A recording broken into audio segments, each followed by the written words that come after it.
Dude linaanzia na kutuonesha ambulance inayopita katikati ya barabara, inayopita ndani ya mapori mazito, na juhudi za madaktari katika kupambania uhai wa mtu huyu zinagonga mwamba. Pindi walipoweza kufika katika maeneo ya hospitali, mwamba akakata moto, lakini kwa kuwa sababu ya kifo chake ilikuwa ni utata sana, wakalazimika kumfanyia upasuaji ili waweze kugundua ni nini ambacho kilikopo ndani ya mwili wake. Ila jambo la kushangaza ni kuwa mikasi na vifaa vyote vilivyokuwa vikitumika katika kumpasua jamaa vyenyewe ndio vikaanza kukatika. Jamaa alikuwa na viungo vigumu kweli kweli. Kuna wazo likamjia mmoja kati ya madaktari na kusema kwamba mnaonaje viungo vya huyu jamaa tuvitumie kwenda kuvireplace kwa baadhi ya wagonjwa ambao tayari viungo vyao vimefeli? Basi wazo hilo likawa limeungwa mkono na madaktari, japokuwa lilikuwa ni kinyume cha sheria, lakini wakalazimika kutumia vifaa vyenye nguvu zaidi ili kuweza kuvitoa viungo vya huyo jamaa na kuvihamishia kwa watu wengine ambao viungo vyao vimefeli. Baada ya zoezi hilo kukamilika, zoezi la kuhamisha viungo vya jamaa kwa kuvihamishia kwa wagonjwa wengine ndani ya hospitali, basi mwili wake ulionekana ukiwa unaweza kupasuka vipande na kuanza kuelea angani. Hili tukio liliwashangaza sana madaktari na wengi walikuwa wakiogopa sana, ila kwa kuwa wamefanya jambo la kuhamisha viungo kinyume na sheria, wakaamua tu kufinia kwa ndani. Hii ikawa ni siri ya madaktari tu. Sasa ni wiki moja imepita kutoka ule operation ulipoweza kufanyika na ule jamaa kupotelea angani. Sasa moyo wake bana alihamishiwa huyu bidada anayefahamika kama Minsu. Daktari kabla ya kumpa ruksa bidada kurudi nyumbani, akawa anamuuliza, unajisikia maumivu yote katika eneo lako la kifua upande wa moyo? Lakini bidada akasema hapana, anajisikia vizuri tu. Daktari akashangaa sana. Kwa kawaida mtu anapobadilishiwa kiungo, mfano figo, moyo ama kiungo kingine chochote kile, huwa mwili unakuwa unakikataa kiungo hicho. Kwa hatua za awali kunakuwa na maumivu sana ambayo mtu anayapitia, lakini bidada anasema anajisikia vizuri kuliko hata kipindi alichokuaga ni mgonjwa.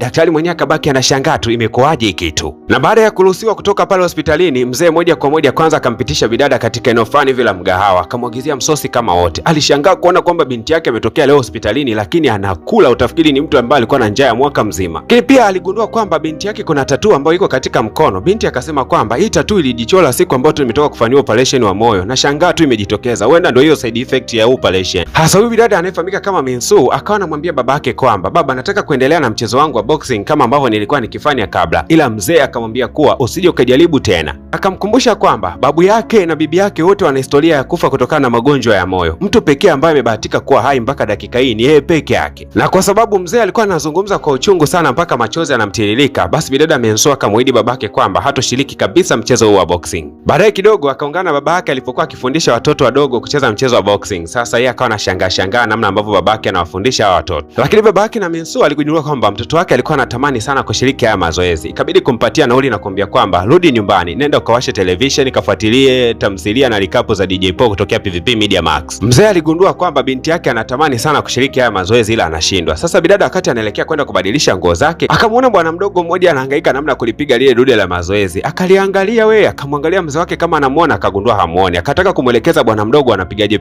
hilo dude. Bidada aliluka kawaida tu, lakini akajishangaa kwamba ameluka kwa umbali mrefu, na namna alivyolipiga lile dude likawa limetawanyika hapa katika eneo zima la gym. Moja kwa moja likaanza mpaka kuvuja. Mzee baada ya kusikia kishindo ikabidi kuingia ndani. Jamani, kuna shida gani hapa? Anakuja kugundua kwamba ule mpira wa mazoezi unavuja. Kabidada Mensuka akaanza kusema kwamba huyu mtoto hakika ana kipaji, amepiga ile dude limeanza kuvuja hapo hapo. Mzee akabaki ameshangaa sana. Mzee anashangaa, mbona huyu chali ndio chali mzembe kuliko wote, ndio maana nikawa nimemtenga asishiriki mazoezi na wenzake, yeye anakula zoezi peke yake kwa sababu nilizembe sana tu hili. Hasa bidada alipotoka katika lile eneo la gym ya baba yake akawa anarudi nyumbani, lakini akiwa njiani akabaki anashangaa, hivi nimewezaje kulipiga lile dude mpaka limepasuka? Kitazama kando yake anatuona tu binti fulani tutatu tunatembea peke yao, tunafurahi kweli kweli. Akajisikia vibaya sana, akatamani aanze kukimbia angalau mudi yake iweze kukaa sawa, kwa sababu anajisi mpweke sana. Basi bana, bidada akaanza kupiga warm up taratibu tu, lakini kadri anavyozidi kukimbia anagundua kwamba miguu yake inazidi kuwa mepesi zaidi. Anazidi kukimbia anagundua anakuwa mwepesi zaidi, mbio zikaanza kuongezeka.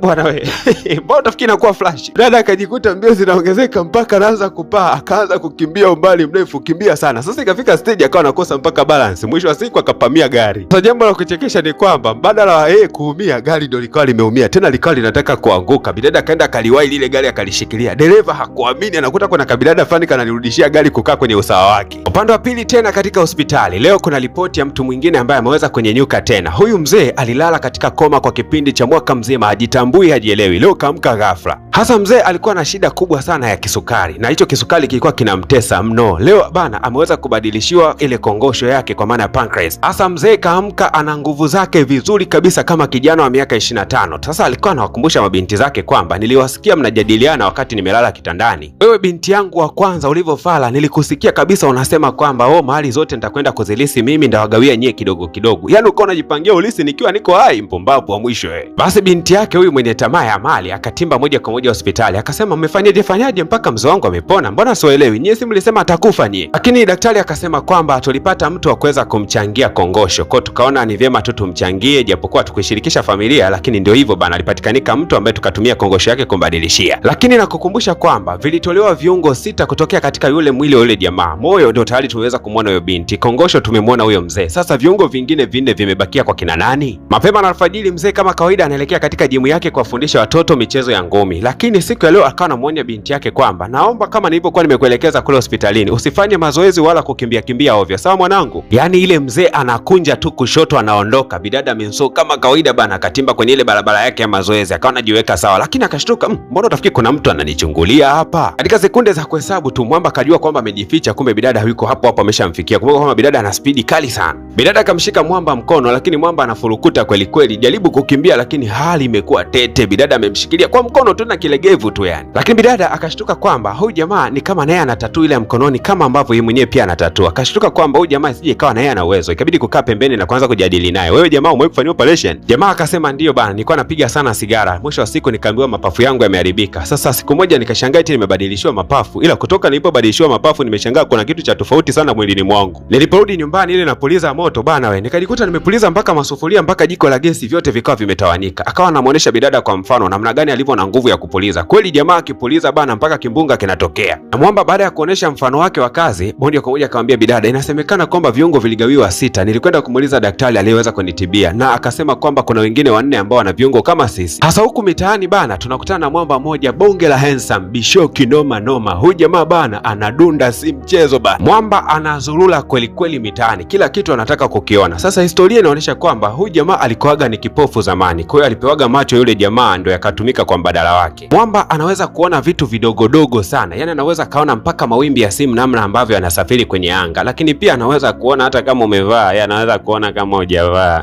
Kuna jitu bongo liko tayari kuchagua kiungo kimoja tu, macho peke yake. Lakini pia huyu jamaa ana uwezo wa kuzima umeme kwa kutumia macho. Yaani kama giza linamkela anaweza kuwasha umeme, kama mwanga unamkela anaweza kuuzima. Wazee wa Bonanza aliwafilisi si mchezo, kwa sababu jamaa akifika kwenye Bonanza alikuwa na uwezo wa kuspini pale na kugundua kwamba anayekwenda kutokea sasa hivi ni nyani, basi anaweka pale nyani atokee, anashinda kweli. Hasa leo bidada Minso akiwa ameungana na ule mwamba wa uwezo wa kupuliza, akawa ametimba katika mitaa fulani hivi kuna mashindano ya Olimpiki, na katika mashindano haya kuna masuala ya kuhamasisha ugawaji wa viungo vya binadamu. Yaani wewe kama una figo 2 basi una ruksa ya kumchangia mtu mwenye figo 1 ili kuokoa maisha yake. Lakini katika mashindano haya bana, huwezi kuamini bidada Minso kila mashindano yanayokwenda yeye anaibuka kuwa mshindi. Mwisho wa siku bana akawa amepumzika na huyo mshikaji wake mwenye uwezo mkubwa wa kupuliza vitu vikaenda mbali. Basi wakati wameendelea kupumzika hapa, kuna bidada mmoja mkalimu akasema, jamani nimekuja kuwagawia juisi za bure hapa, karibuni jamani, nagawa juisi bure kabisa katika maeneo haya. Namshukuru Mungu bana, nimeweza kupandikiziwa figo mpya. Hasa huyu mzee wa kupuliza ana akili za mbali sana. Akawaza huyu kama amepandikiziwa figo, manake uwezo wake utakuwa ni mkubwa sana kwenye kokojo au inakuwaje,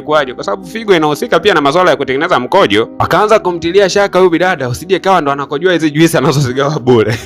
Lakini wakamwambia aoneshe mkono wake ili aweze kuiona ile tattoo. Akashangaa bana, ile tattoo haipo kwake. Wakaanza kushtuka huyu bidada itakuwa muongo bana. Lakini baadaye bidada akiwa minama chini wakagundua kwamba tattoo iko kwenye makalio. Basi baadaye wakamchukua na akaanza kusema, bana wewe uwezo wako ni upi? Bidada anasema mimi sielewi hata uwezo wangu ni upi. Wakaanza kumwambia kwamba wewe juisi unazotugawia hizo hapo unazitengenezaje kwanza, hebu tuambie. Kwa sababu mimi na uwezo wa kupuliza. Angalia, akapuliza mwamba pale, vitu vyote vikatawanyika mpaka meza ya mgawani. Alafu akasema na wewe mwenzangu pia ana uwezo wa kukimbia. Wewe uwezo wako ni upi? Bidada akasema mimi ngozi yangu ilikuwa mbaya mwanzoni, sasa hivi ngozi yangu ni nzuri, sijui hata uwezo wangu mwingine ni upi. Sasa akagundua kwamba huyu mama atakuwa na uwezo, ila uwezo wake bado hajaujua. Lakini wakati wanaendelea kupiga story wakashangaa taa zinabadilika na kuwa kama vile taa za disco. Kumbe yule mwamba ambaye ni handsome mwenye uwezo wa kucontrol kila kitu akawa ameingia hapa ndani. Alafu kwa kuwa Mwamba ana uwezo mzuri sana wa kuhaki katika mitandao ya simu, basi akawa amehaki simu ya bidada Menso, akaanza kusoma message ambayo imetumwa na babake. Babake alikuwa anamkumbusha kuangalia tamthilia zote zilizotumwa na DJ Paul katika PVP Media Max. Na mzee akawa anamsihi sana binti yake kuhakikisha kwamba hajihusishi na michezo yoyote ile wala asifanye kazi ngumu kwa sababu ndio kufanyiwa upasuaji wa moyo. Lakini huyu mwanamama ambaye uwezo wake bado hajaweza kujua, wakashangaa ameweza kuvutiwa sana na huyu handsome boy bana. Kwa kweli walifurahishwa sana na uwezo wake huyu jamaa, na wakamwambia kwamba hata sisi wenyewe ni watu ambao tulipandikiziwa viungo na tuna uwezo kama wewe hivyo. Basi wakawa wameungana naye jamaa, wakamuomba kwamba aje kuwa kiongozi wao ikibidi. Lakini mzee wa kupuliza akasema, yani huyu bwana mdogo ndo awe kiongozi? Bwana mdogo kabisa anaonekana wa mwaka 2000 huyu, mimi wa 90 ndio niwe mdogo wake bana? Hebu acheni ujinga bana, mimi ndio kiongozi hapa ndani. Alafu Mwamba akasema, kama vipi bana, mimi ngoja niwahi kufanya kazi zangu. Bidada akasema, we kazi gani tena? Yani tumezunguka siku 2 hatuna kazi yoyote, tunafanya tu mambo ya kijinga jinga mtaani. Kazi gani ambayo unafanyaga wewe, mjinga nini? Baki hapo. Lakini Mwamba akamwambia bidada Menso kwamba aache dharau kabisa, yeye ni mwandishi mzuri wa vitabu na simulizi. Sasa wakamwambia, simulizi gani umeandika? Jamaa akasema bado hazijatoka.